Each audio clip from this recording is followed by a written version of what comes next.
Hello and welcome to Mickeyology, where we take Disney a little too seriously. I'm Austin Rathall, and today I'm reviewing Feather and Flame, the second book in Disney's Queen's Counsel series. Each book in this series tells the story of a Disney princess as she must ascend to the throne, and this one is about Mulan. The story takes place shortly after Mulan saves China. She's returned to live at home, and she's formed an all-female militia to defend her home province.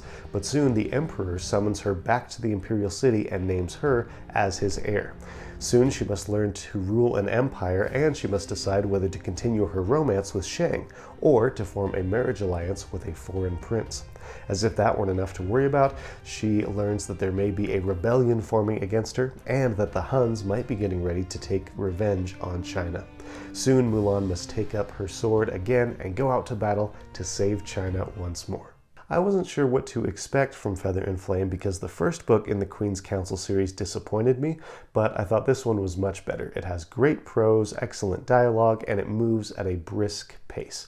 Mulan is never in one place or situation for too long. One of her challenges always leads to the next, and then on to the next until we reach the climax, and the suspense builds consistently. There were several plot turns that I didn't see coming, and I thought the ending was very satisfying. The characters are great too. I cared about each of the main characters all throughout the book, and I connected with each of them. This is the kind of Mulan sequel that I think a lot of people wish we would have gotten on film. Speaking of which, the only characters from the movie that are featured in this book are Mulan, Shang, the Emperor, Khan the horse, and Mulan's immediate family. Sorry folks, no Mushu in this book. He's not even mentioned. The tone of this book is a little more serious than the film, so it feels like this story takes place in an alternate universe in which Mulan beat the Huns without the aid of her three soldier buddies or Mushu and Cricky. However, the characters that do carry over from the movie feel very true to their movie counterparts, and they're very fleshed out and realistic. I particularly enjoyed how Mulan uses the skills that she learned in the movie.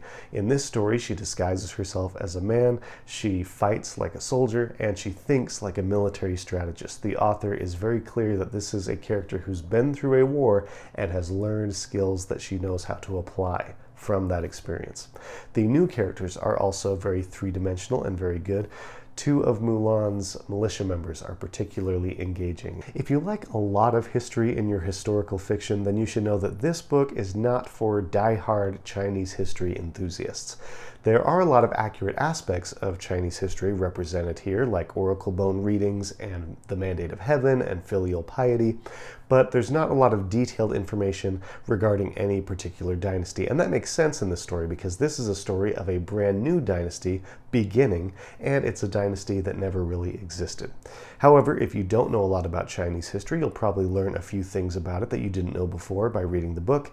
And Mulan is a student of history in this story, so we learn about some real Chinese female warriors that came before her and that now inspire her. As for the book's content, this is a YA novel that's suitable for both adults and teens. There are one or two kissing scenes, but nothing too steamy. And while there are multiple action scenes, there are no graphic descriptions of gore. The author rarely even uses the word kill.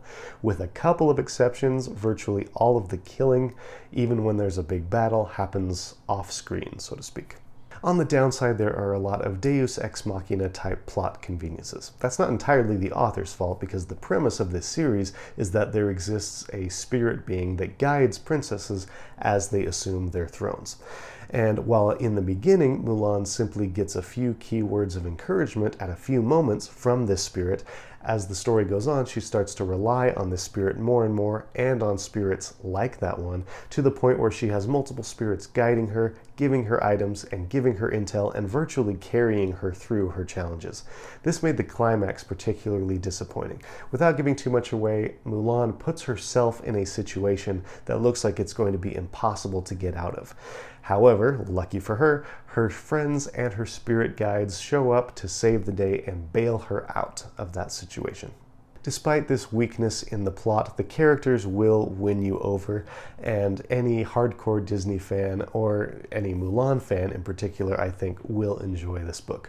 I'm giving Feather and Flame 4 out of 5 feathers and 4 out of 5 flames. But now it's your turn. Are you planning on reading Feather and Flame? Please let me know in the comments if you are, and if you've already read it, please let me know in the comments what you thought of it. As always, please don't forget to like and subscribe so that you don't miss another video and our channel has a chance to grow. And thank you very much for watching. I will see you next time. Bye-bye.